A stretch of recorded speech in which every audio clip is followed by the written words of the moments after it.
Hey there, Yak and Yankers, and welcome to another episode of Frank's Minute. In today's episode, we're going to be discussing how to plan a successful family fishing trip. You heard me right, a successful family fishing trip. All right, stay tuned.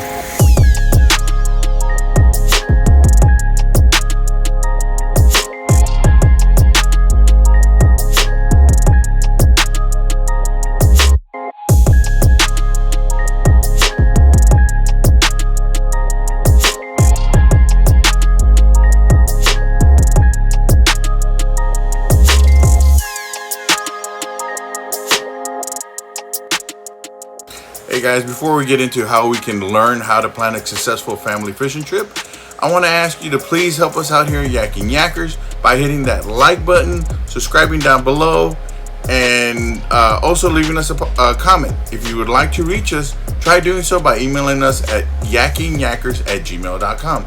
We're always looking for new topics, folks to interview, and products to review. So now on to the main reason for watching today's episode. How to plan a successful family fishing trip.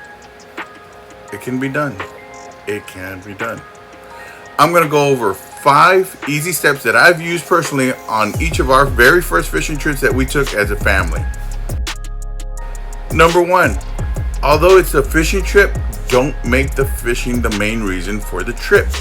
If your loved ones are anything like mine, they're going to prefer to be on their phones, their tablets, shopping, doing whatever, anything else other than fishing.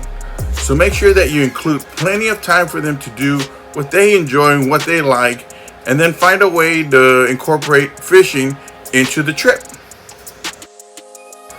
Find an opportunity where they can get to see what all the fuss is all about, and maybe, just maybe, there'll be some future fishing trips that get bigger and better as time goes on. Number 2. I gotta behave. I gotta grow up. Plan ahead and don't surprise or spring it on them all last minute. Give those family members a few weeks to digest and mentally prepare themselves for it. This also provides you plenty of time to seek out those fishing opportunities.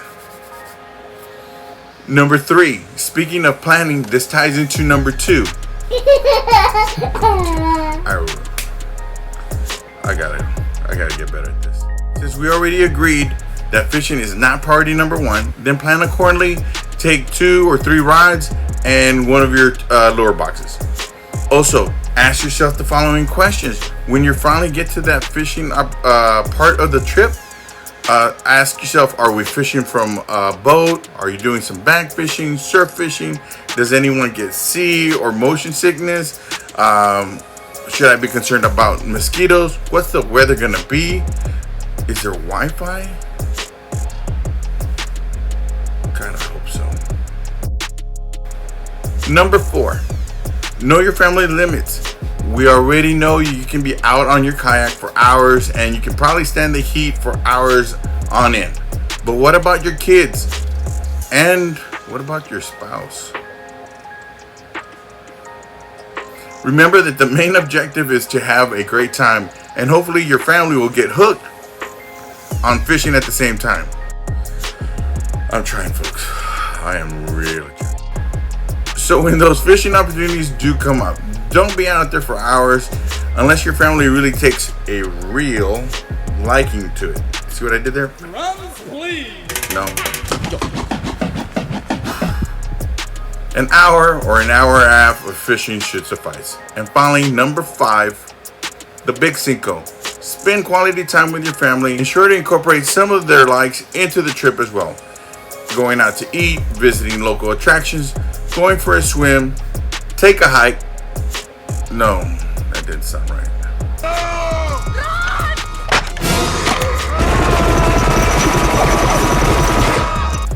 If you get more than 2 hours of fishing, consider it a win. Make sure that you get to relax as well. And then finally, most importantly, have fun. If the family starts wanting more fishing trips, then your plan was a success. And if they don't, it was still a success because you got to spend time with each other. Guys, thanks again for watching another episode of Frank's Minute. We hope you enjoyed. Don't forget to give us a like, subscribe down below, leave us a positive comment. Remember that you can reach us at yakingyackers@gmail.com. Until next Frank's episode, be good, be smart, be safe, and of course, buenos nachos to all.